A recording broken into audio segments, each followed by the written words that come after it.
I was halfway through Iowa when the snow really started coming down. My fingers were white-knuckling the steering wheel, the heater barely keeping up, and Christmas music played softly in the background like some cruel joke. 11 hours behind the wheel, 2 gas station hot dogs, and 1 blistering phone call with my mom that ended in, "Just get here when you can, Noah." Like I hadn't rearranged my whole work schedule to be home. I hadn't even planned to come this year, honestly. But it was my first Christmas back since Dad died, and part of me thought maybe that meant something. Maybe it would pull the family closer together. I don't know. Dumb thought, I guess. I'm Noah, 28 years old, mechanical engineer, and according to my family, the one who never needed much. That line has followed me around since I was 15 and figured out how to fix our old washing machine with YouTube videos and a busted screwdriver. Mom said it with pride at first, bragged about her handy little guy, but somewhere along the way, it turned into a justification. A reason to overlook me. A reason to expect more from me. To give me less. It started small. When I was 19, my room got converted into a guest room just for a little while after I left for college. The next year, I came home to find all my stuff boxed up and shoved in the attic. At the time, I didn't say anything. I figured, hey, I don't live here anymore. Makes sense, right? But my sister, Claire, who was 2 years younger and still living at home, had her room preserved like a museum exhibit. Same fairy lights, same pastel bedding, same shelf full of swim trophies she hadn't touched in years. And when I asked Mom about it once, she laughed and said, "Well, Claire's the sentimental one." As if I didn't have things worth holding on to. Still, I didn't push. I visited less over the years, birthdays, holidays, occasional summer weekends, but it was always the same vibe. Claire was the heart of the family, the golden girl. Cheer captain, marketing degree, married at 24 to a guy who sold solar panels, and called me bro every time he saw me. They lived 3 towns over in a fancy rental and always showed up late to family dinners, but were greeted like royalty. I, on the other hand, usually arrived early to help set up chairs, set the table, fix whatever had broken since the last visit. This year, though, this Christmas, I guess I thought it would be different. First Christmas without Dad. First Christmas where maybe they'd realize how much he held everything together. I was wrong. The house looked the same when I pulled into the driveway. Snow-covered roof, glowing reindeer on the lawn, the same handmade wreath Mom had hot glued together 10 years ago. I felt this weird mix of nostalgia and dread pulling up. I parked at the edge of the driveway behind a monstrous black SUV I didn't recognize. When I got out and grabbed my duffel, I noticed a giant paw print pressed into the snow. A few of them, actually. Big ones. Claire greeted me at the door with a half hug and a distracted, "Hey, Noah," like I was an Amazon delivery. She had a phone in one hand and a designer leash in the other. At the end of it, bouncing like it owned the place, was a massive golden doodle with a red velvet bow around its neck and a nose wet enough to slap a wall. "This is Bentley," she said, already turning away. "Mom's letting him stay inside this time." "Oh," I said, my eyes flicking around for Mom. "Nice to meet you, Bentley." Mom appeared a second later in the hallway, holding a wine glass and a folded blanket. She smiled, sort of, but her eyes didn't quite land on mine. "Noah, you made it." She reached out to hug me, but Bentley was between us, sniffing my duffel like it had bombs in it. "Hope the drive wasn't too bad." "It was all right," I said, glancing past her toward the hallway that used to lead to my bedroom. "Where should I put my stuff?" Her smile wavered. About that. I already knew. I didn't want to believe it, but I knew. "We've got a full house," she said lightly, as if that solved everything. "Bentley's a bit anxious in new places, so Claire set him up in your old room. He's got his crate and toys in there. It's the only space quiet enough for him to sleep." I blinked. "You gave my room to the dog?" "Just for a few days," she said, lifting the blanket like a magician. "You can crash on the couch. You've always been adaptable." Adaptable. Used to sleeping rough. Didn't need much. It wasn't the first time I'd felt like an afterthought, but it was the first time it stung like this. Because I had driven 11 hours to be here. I'd taken off work. I'd shown up. Again. And the dog had a room. I had a throw blanket and a couch with a spring that poked you in the ribs if you shifted wrong. Dinner was in full swing by 6. The table was set for 9. Claire and her husband, my mom, 2 aunts, an uncle, a neighbor couple who just didn't want to be alone this year, and me, squeezed at the end like an afterthought. Bentley had his own dog bed next to Claire's seat, complete with a little stocking and a monogrammed food bowl. I kept waiting for someone to acknowledge how ridiculous it all was, but nobody did. They talked about Claire's new yoga studio, her upcoming trip to Napa, whether or not she should start a dog Instagram. I nodded, chewed quietly, and tried not to let the frustration creep up my throat like acid. Later that night, around 11 p.m., the wine had flowed enough for my uncle to start telling old stories, most of them centered around how tough I'd always been. How I used to sleep in the garage during summer break, just for the breeze, and how I didn't complain even when my bike got stolen. He's a survivor, my uncle slurred, raising his glass. Probably be just fine if we dropped him in a ditch somewhere. Everyone laughed. Except me. I looked at Mom. She smiled like it was a compliment. I slept in my car that night. I didn't even try the couch. Something about lying under that thin blanket, listening to Bentley whine from the room that used to be mine, was just too much. So I slid into the driver's seat, reclined it, turned on the heated seats, and stared at the frost gathering on the windshield until I couldn't keep my eyes open anymore. At 10:17 the next morning, I canceled the mortgage autopay. They didn't know it, but they were 30 days from foreclosure, and I had no intention of warning them. The snow melted by the third day, but the frost in the house never really left. Not toward me, anyway. Every hour that passed just made the picture clearer. I wasn't family anymore. I was a guest who showed up uninvited, overstayed his welcome, and was expected to stay quiet, smile, and help with the dishes. I didn't say anything about sleeping in my car. I don't know why. Maybe because I didn't want to give them the satisfaction of knowing it bothered me. Or maybe because I knew, deep down, they wouldn't care. Mom would say something like, "Oh honey, you didn't have to do that." But there'd be no follow-up. No guilt. Claire would probably roll her eyes. And even if I did say something, what would it change? Bentley would still have the room. The couch would still be mine. On the fourth morning, I came inside to find Claire in the kitchen wearing one of my old college hoodies. The same faded navy one with the university logo that used to hang on a hook in my old room. I stared at it for a moment too long, and she noticed. "Oh, this? I found it in one of the attic boxes last year.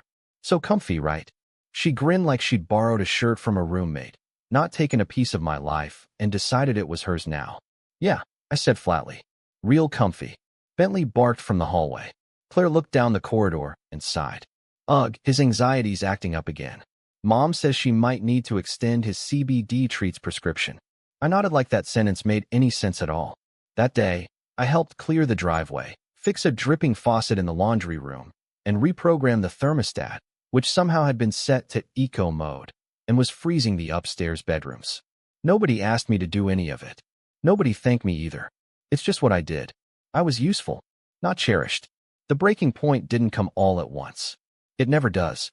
It builds in layers, like snow on a roof, silent and soft until the weight gets too much and the whole thing caves in. It was Christmas Eve when the ceiling cracked. Mom had spent the entire day cooking. Well, directing other people to cook.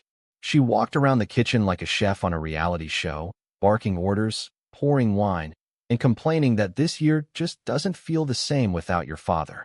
The irony wasn't lost on me. She never once asked me about work, or my apartment, or if I'd been seeing anyone. But she did ask me to run to the store 3 times. Once for brown sugar, once for wine, and once because Claire didn't like the brand of almond milk I'd picked up the first time. By 7 p.m., the table was set again.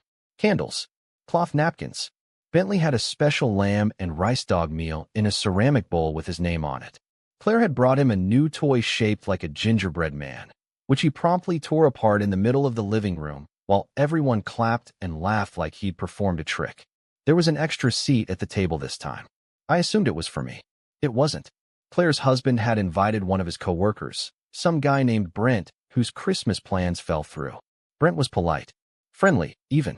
But it didn't escape my notice that when it came time to plate the food, Mom handed him a dish before she handed me one. That she poured him a glass of wine and said, "You're like family already," while I stood there, mouth dry, still holding the serving spoon I'd used to stir the mashed potatoes. I sat at the far end of the table again, near the thermostat, near the draft. During dinner, Claire brought up Dad's will, just casually, like it was small talk. "Mom, did the lawyer ever finish sorting out the last bits of Dad's estate?" I froze. Mom looked up from her plate, swallowed her wine, and said, "Mostly. Just the house left, really." Claire nodded. "You're still planning to add me to the deed, right?" Silence. I looked up. "What?" I said. Claire blinked at me like I'd interrupted a private conversation. "What do you mean add you to the deed?" I asked louder now. Mom sighed, not even making eye contact. "It's not a big deal, Noah. It's literally the house Dad built," I said, my voice sharp. "With his own hands. He and I put in those floorboards. We rewired the basement together. You want to sign it over like it's a gift basket?" Mom finally met my eyes. "Claire's planning to settle here eventually. You live out of state. You don't need it." "I don't need it," I repeated, stunned. "You don't even like this town," Claire added, sipping her wine. "You always talked about getting out." "That doesn't mean I wanted to be erased," I said. "This was our home. Our dad's home. You can't just—" "Enough," Mom said, setting her glass down hard. "We're not doing this now. Not at dinner. Not at Christmas." Everyone at the table shifted uncomfortably. Brent cleared his throat and stared at his napkin. Even Bentley stopped chewing his toy for a moment. I pushed my chair back and stood. "Noah," Mom said, her voice firm. But I was already walking out. Outside, the air was bitter and sharp, but it still felt warmer than that room.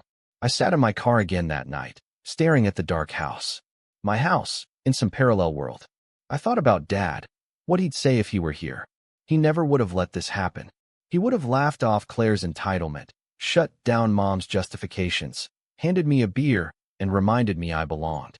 But he wasn't here, and they were giving away his legacy like it was leftovers. I opened my banking app. The mortgage was still under my name. Technically, the house was still mine. After Dad died, I stepped up to take over the financial responsibility. Mom had pleaded, said she couldn't cover it on her own, and Claire was saving for her future. So I covered the payments. Quietly. Automatically. Every month, like clockwork. Until now. I hovered over the autopay toggle and turned it off. They had no idea. But they would soon. What they didn't know, what nobody in that house knew, was that the mortgage had come up for renewal earlier this year, and that Mom had never bothered to reapply for a cosign. The bank had reached out to me. Just me. And I'd restructured the loan under my name. Entirely. They didn't read the fine print. But I did. Still, I hadn't planned on doing anything with that power. Until that night. Until they looked me in the eye and said I didn't need it. That I didn't belong. The next morning, Christmas morning, I woke up in the car again, with stiff legs and a sore back. I went inside, washed my face in the guest bathroom, and walked into the kitchen. The coffee pot was half full. Claire was eating a cinnamon roll in her pajamas. She looked up, mouth full, and said, "You're up early." I didn't respond. Mom came in next, wearing a robe and slippers. She smiled weakly. "Merry Christmas, honey." I nodded. Nobody asked why I hadn't been inside last night. Nobody offered me a cup of coffee. Nobody even said the words. I went back out to my car, turned on the engine, and sat there as the warmth filled the cabin. And then I started planning. Because if they wanted to pretend I didn't matter, then they were about to learn exactly how much I did. And the clock had already started ticking. 30 days. And then everything would change. When I drove away from the house that Christmas morning, the roads were icy, the air was brittle, and I felt hollow in a way I couldn't quite describe. I didn't say goodbye, didn't hug anyone, didn't fake a smile, or play the part of the grateful son. I just packed my duffel, got in the car, and pulled out of the driveway without looking back. Bentley barked once from the front window. Claire waved absent-mindedly, not even checking if I saw her. The frost on the windshield matched the chill in my chest. I didn't go straight home. I stopped halfway, at some roadside motel with a flickering neon sign and curtains that smelled like old smoke. I lay in bed for hours, staring at the popcorn ceiling, letting the anger ebb and flow like waves. I wasn't just angry at them. I was angry at myself, too. Angry for thinking this year would be different. Angry for hoping they'd finally see me. And most of all, I was angry for how long I'd played their game. For years, I was the reliable one. The helper. The fixer. The one who never needed help, which somehow translated into the one who didn't deserve any. When Dad passed, I didn't grieve publicly. I handled the logistics, arranged the funeral, met with the lawyer, signed the mortgage papers because Mom said it would be easier. I stepped up while they fell apart, and somehow that made me disposable. I hit rock bottom not with a crash, but a silence. A slow dawning that if I disappeared tomorrow, they wouldn't notice. The next morning, I turned my phone off. I took a few days off work, told my boss I needed time to sort out some personal stuff.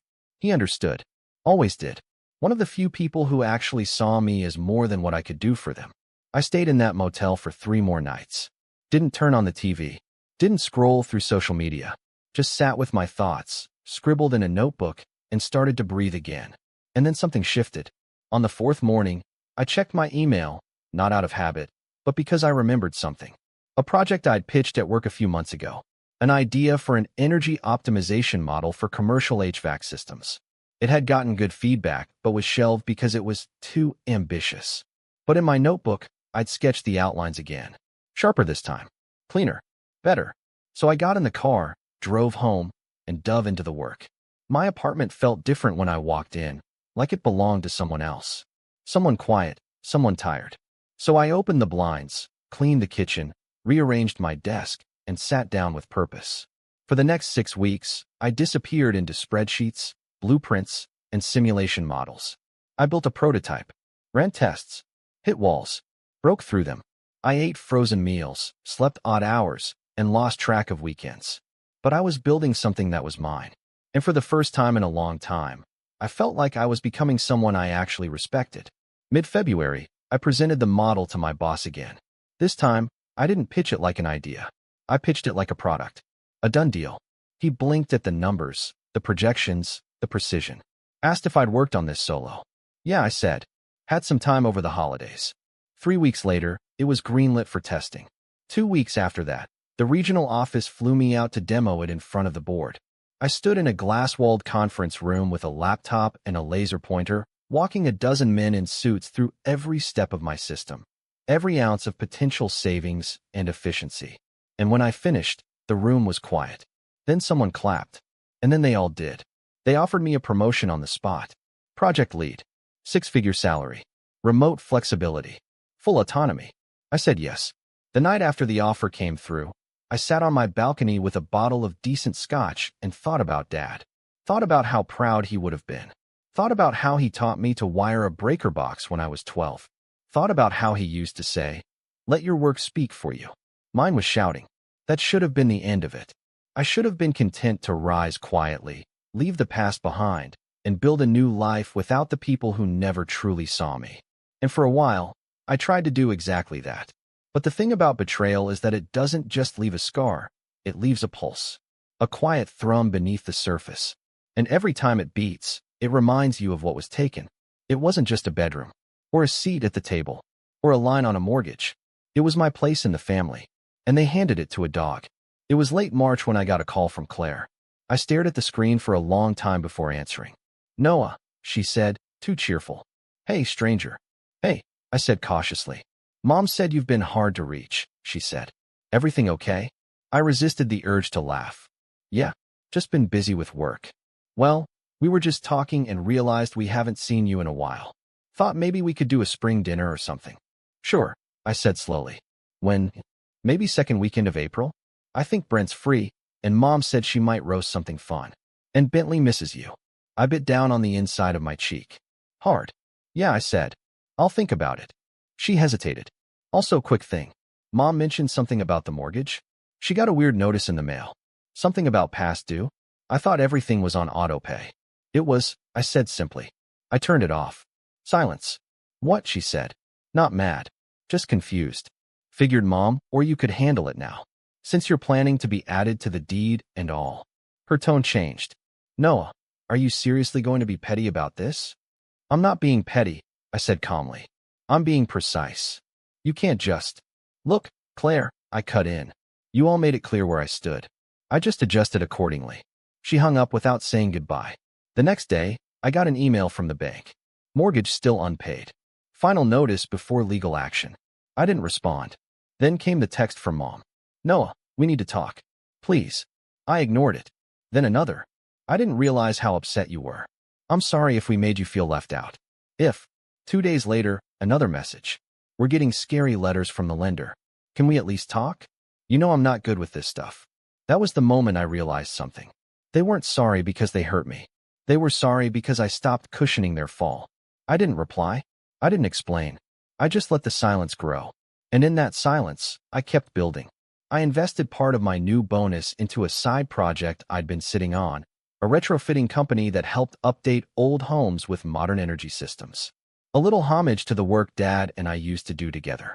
I hired a few contractors, built a clean website, filed for an LLC.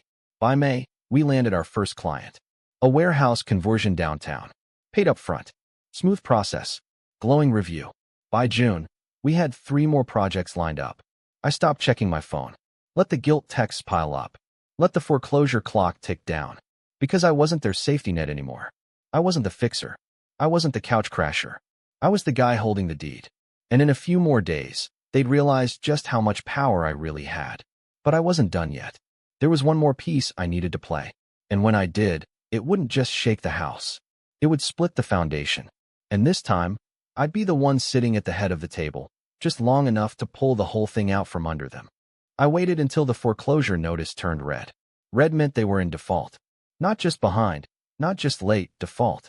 It meant the clock wasn't just ticking anymore. It was screaming. And the best part? Neither Claire nor Mom had any idea what that truly meant.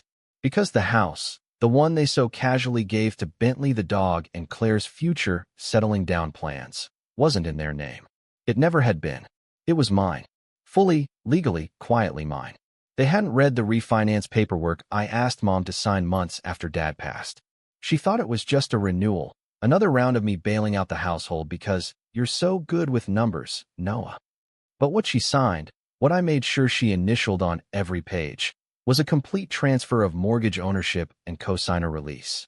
She had no equity left, no power, no say, and now they were about to feel what it was like to be an afterthought. But I didn't want to just take the house.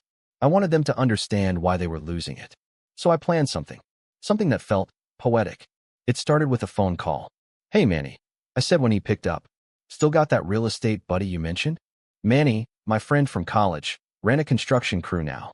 We hadn't talked much since graduation, but he was the kind of guy you could call after a year and still feel like you just hung out last weekend. "Yeah," he said. "Luke, he owes me a favor or 3. What? I need someone discreet. Quick. Someone who knows how to list a property and handle the family complications." He paused. "You selling your folks' house?" "Technically my house." Manny let out a low whistle. "Damn, that kind of story, huh?" "You have no idea," I said. Luke called the next day. Professional, sharp, efficient. He didn't ask a lot of questions, just enough to get the ball rolling. I explained I needed the house listed privately for now. No big signs, no public showings. I'd give him the green light when the time was right. "Let me guess," he said. "You want it staged first. Spruced up before it hits the market." "Exactly," I said. He laughed. "Done this dance before. When do you want to start?" "Next month," I said. "But I'll need some eyes on the house before then." Quietly.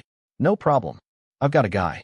While Luke got things moving, I made another call, this time to Miss Terrence, the probate attorney Dad had trusted for years. She was semi-retired now, but still sharp as a tack. I remembered her because she'd pulled me aside at Dad's funeral, handed me a card, and said, "If they ever try to twist things, call me. Your father was clear about his wishes." Back then, I didn't think much of it.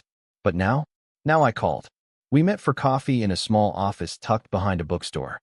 I handed her a manila folder filled with every piece of paper I'd been quietly collecting for the past year. Mortgage statements, signed transfers, refinance documents, emails, bank logs, the text from Claire asking to be added to a deed she didn't know she had no claim to. Miss Terrence flipped through the folder like she was reading a thriller novel. When she looked up, her eyes were sharp behind those round glasses. "Well," she said, tapping the folder, "this is airtight. And they have no idea?" "Not a clue," I said. She leaned back in her chair. "You want my legal opinion or my personal one?" "Both," I said. She smiled. "Legally, you're golden. You can sell it, lease it, bulldoze it, whatever you want. Personally, I say let them squirm. Then crush them with it." I chuckled. "I'm working on it." From there, the setup became a slow orchestration. Claire tried calling a few more times. Left voicemails saying things like, "Can we please be civil about this?" And Mom's really stressed, "Noah." And my personal favorite, "You're not punishing just her. You're punishing all of us." As if I hadn't been punished for years. As if being invisible wasn't a slow punishment of its own. One afternoon, I got a message from Claire's husband, Brandon. a selfie of him standing next to a shovel in the backyard. The caption said, "Fixing the fence your dad never finished. Gotta keep the legacy strong, bro." I stared at it for a full minute. Then I forwarded it to Luke and said, "Let's start the walkthrough sooner, just in case they decide to fix anything else." Meanwhile, I got my side project, the home retrofitting company, officially off the ground. I named it Oak and Iron Systems. Dad would have liked that. We took on 2 new contracts in April, both historical homes, both in need of major rewiring and HVAC overhaul. My lead contractor, Nina, was a wizard with diagnostics. She helped me streamline our offer packages, and together we landed 3 more jobs by May. Money wasn't a problem anymore. Respect wasn't either. But closure? That was trickier, because part of me still wanted to know why. Why Mom so easily dismissed me. Why Claire never once stood up for me. Why, in a family where I gave and gave, I was the one left outside.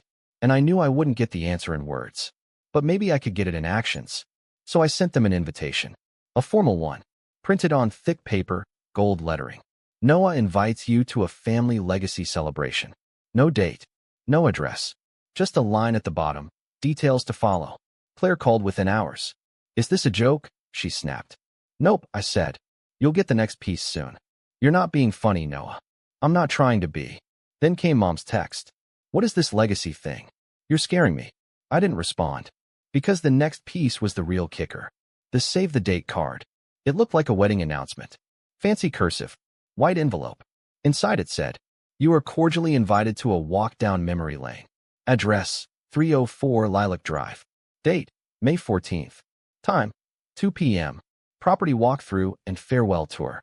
Hosted by the sole owner." That date was exactly 2 days before the foreclosure would become a court filing. The final moment before the property would be legally processed. I sent the invites to Claire, Mom, and, just for fun, Brandon's work address. 2 days later, Mom left a voicemail crying. Not the manipulative kind, the real kind. Her voice cracked. She said she didn't understand, that she thought I was happy helping, that I was always so strong, that she didn't know I was hurting. I sat on the edge of my bed, phone in hand, listening to the playback with a blank face. Because that's what it always was, wasn't it? She didn't know. She didn't see. But now, she'd watch the whole thing crumble. From the inside. And when May 14th came, they'd walk through that house one last time. The kitchen where I learned to make pancakes with Dad, the hallway I patched when I was 16, the old closet where Claire stored my things without asking. And then I'd show them the final paper. The deed. Signed. Stamped. Filed. And the sale contract. Already prepared. Already accepted. All they had left was 2 weeks. And their silence. And soon, the front door key would be mine again. One turn. One click. And the whole chapter would end. But not yet. Not until they walked through the wreckage they created. Not until they felt the weight of everything they dismissed. And I was going to enjoy every second of it. May 14th arrived like a quiet storm. The sun was out, the breeze was soft, and everything felt too calm for what was about to happen. I parked a few houses down. Not out of shame, out of design. I wanted them to walk in thinking they still had the upper hand, that this was just some dramatic, awkward family meeting where Noah might yell a little, and then, as always, back down. Fold. Apologize for the tension he didn't create. Fix what wasn't his fault. Not this time.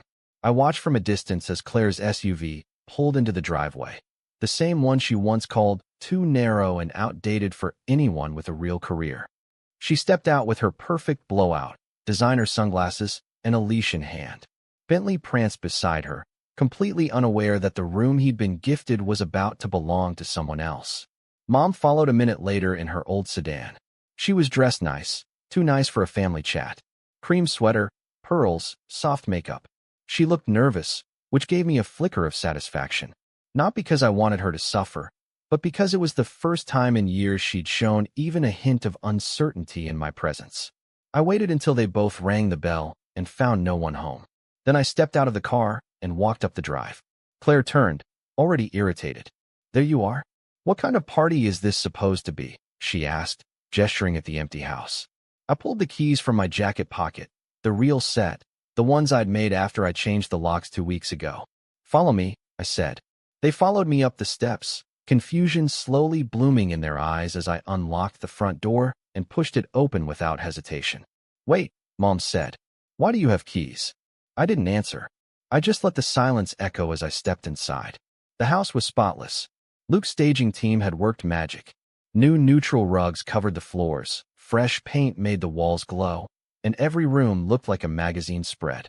It was still our house, but sleeker, detached from memory. The kind of place a buyer could imagine themselves in without the weight of family history. Why does it look like a showroom? Claire asked. Because it is, I said, walking into the living room. Mom stood by the kitchen island, slowly realizing something was wrong. Noah, why are there brochures here? I picked one up and handed it to her. It was a property listing. 304 Lilac Drive, 3-bed, 2.5 bath, fully modernized, price upon request. Claire read it over her shoulder and turned pale. Wait, what is this? This isn't funny. I finally looked them both in the eye. I told you this was a legacy event. And it is. This house was part of our family legacy. Until you both made it clear I wasn't part of that family. Mom's lips parted, but no words came out. You told me I didn't need a bedroom. That I didn't belong. That it made more sense to give the space to a dog. Claire scoffed. Oh my God, are you seriously still mad about that? That was months ago. You gave my room to a dog. You gave my dad's legacy to a fantasy about you settling down someday. And you tried to add yourself to a deed that never had your name on it to begin with. I didn't know, Mom started. No, you didn't ask, I said. None of you ever asked. I pulled a folder from my bag and laid it on the counter. It contained everything. The title, the mortgage papers, the release forms, the timeline, the refinancing under my name. You signed this, I said to Mom, tapping one page. I thought that was. You thought I'd just keep paying while you handed the house off like a party favor. But you signed full ownership over to me last year. This house has been mine. I paid for it. I maintained it. I protected it. And now I'm selling it. Claire's face twisted. You can't do that. I already did. You're actually going through with this? Selling Dad's house. You mean the one you were planning to claim like a souvenir while I slept in my car out front? That house. Bentley barked once, oblivious. Mom stepped forward, trying to soften her voice. Noah, this isn't what your father would have wanted. I took a breath. That line almost got me. Almost. No, I said. Dad would have wanted you to see me. I let that sit. Let it land. Let her process the years of things she didn't notice, didn't appreciate, didn't care to ask about. Then I handed her one last piece of paper, the sale agreement. Signed. Executed. Closing in 12 days. Claire snatched it from her, scanned it, then threw it back on the counter. You're unbelievable. This is revenge, not justice. No, I said calmly. This is consequence. They both stood in silence. No more comebacks. No more gaslighting. Just quiet recognition that this time, I wasn't backing down. I turned and walked them toward the front door. There's a storage unit nearby, I said over my shoulder. Everything that mattered, photos, heirlooms, boxes of Dad's stuff. I moved it there. You'll have 2 weeks to collect it before I close the account. You're actually kicking us out, Claire muttered, like the idea was too ridiculous to accept. I opened the door for them. You already kicked me out. Years ago. Mom stepped outside, shell-shocked. Claire followed, dragging Bentley behind her, who paused at the door and looked back at me like he wanted to stay. I closed the door gently behind them. Then I walked through the house one last time, room by room. The kitchen where I used to make pancakes with Dad. The den where I spent hours fixing things he broke just to teach me how to repair. The bedroom that stopped being mine the moment they saw me as convenient instead of family. And I felt something crack, not like breaking, but like pressure releasing. By the time I locked the door and handed the final keys to Luke, I wasn't angry anymore. I was free. 12 days later, the house sold for $714,000. I took the money, paid off the remaining mortgage, donated a chunk to a local trade school in my dad's name, and used the rest to buy a home of my own, not just a place to sleep, but a space that was mine from the ground up. And when people ask me why I walked away from my family, I don't always tell them the full story. I just say, sometimes you have to leave the house that raised you to build the home that will never throw you out.